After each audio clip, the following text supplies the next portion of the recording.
So how do I like the BMW i3 after driving more than 500 kilometers in the winter time?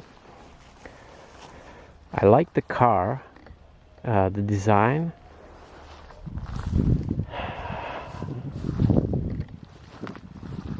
It's a very nice car.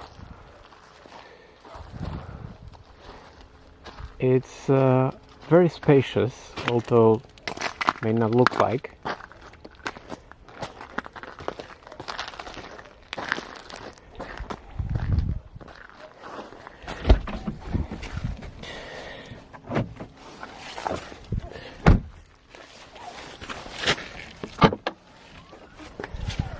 So the boot itself, it's okay.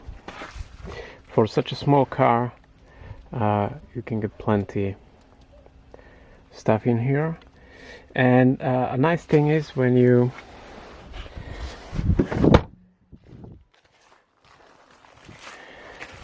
put down the seats, you get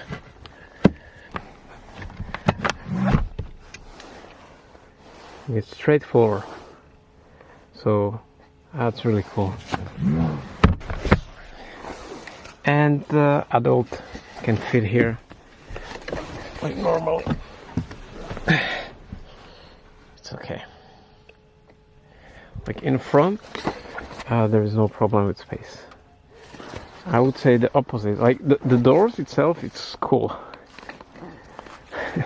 Opening doors like this, that's pretty cool. And so I've been driving it for, you see, 560 kilometers so far, with average consumption of 19 kilowatt per 100 kilometers. The experience, it's in the winter time, you get around 140 range. This is 94 ampere hours. I think that's how they call it, the battery. So up to 30 kilowatts.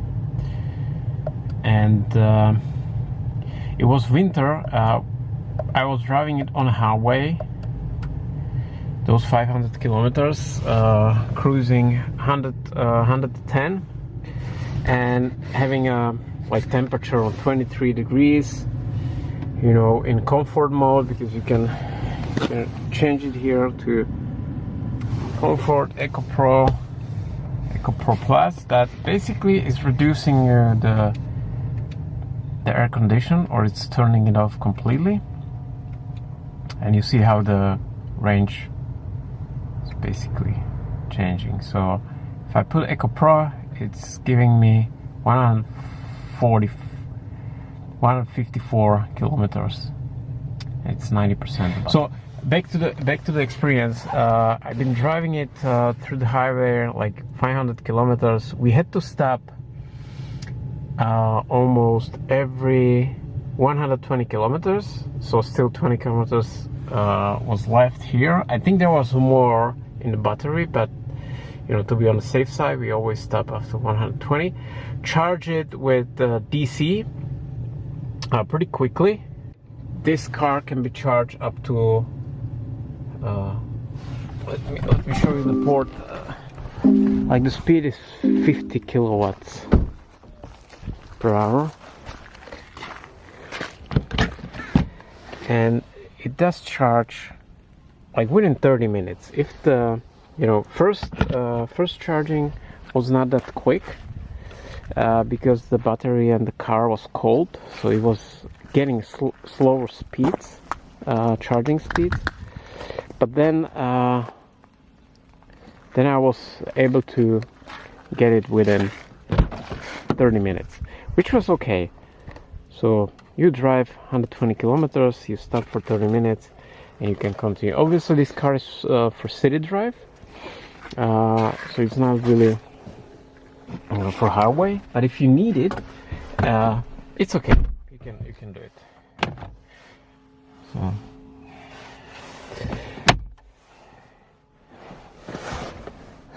So and you know what I'm missing compared to for example Nissan Leaf that we have the 40 kilowatts 40 kilowatt hour battery. I do miss some of the functions which are not here in the car, but probably in other models it can be like the adaptive cruise control, the auto steering wheel, like it can hold you and guide you, when you're driving. So I like that. The range, it's like shorter, but my friend, he has this car, and during summertime he can get up to 220 kilometers of range, which is cool. So too much power is consumed in this car for heating. This model doesn't have like heating seats and heating steering wheel. These things are missing as well. It's not that comfortable. The steering wheel is a little bit more like tough, the steering with this car, compared to Leaf. I like the space here. You see it's empty. This is really cool. So you can basically change the seats here with no problem. That's cool. Yeah. So and it doesn't have so much space like Nissan Leaf, obviously, but everything else it's fine. Here you can swipe through different. This is the average consumption, actual consumption, like average speed. What's the temperature outside, the time. You can turn it off, like number of kilometers, and again like state of battery. The BMW menu is with this buttons here. Like you don't have a touch screen, but I like it. It's easy to navigate, like no problem at all. You can connect to this car by phone, and it has really cool features. That's what I like also compared to Nissan Leaf.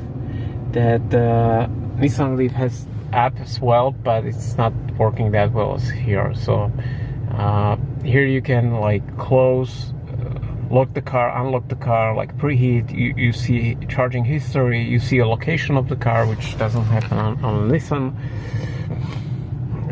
So that's better. The application itself is better.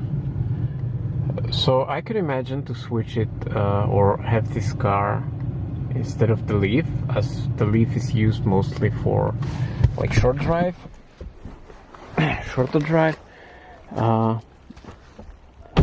But for longer drive, the Nissan Leaf is better, because you can get, even in winter time, like 160 kilometers for sure.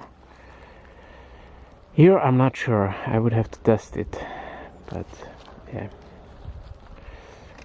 And compared to in-euro, obviously it's the battery,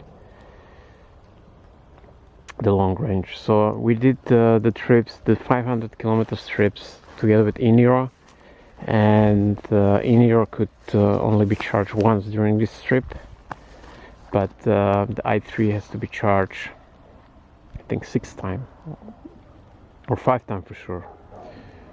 5 times. So yep, that's about it.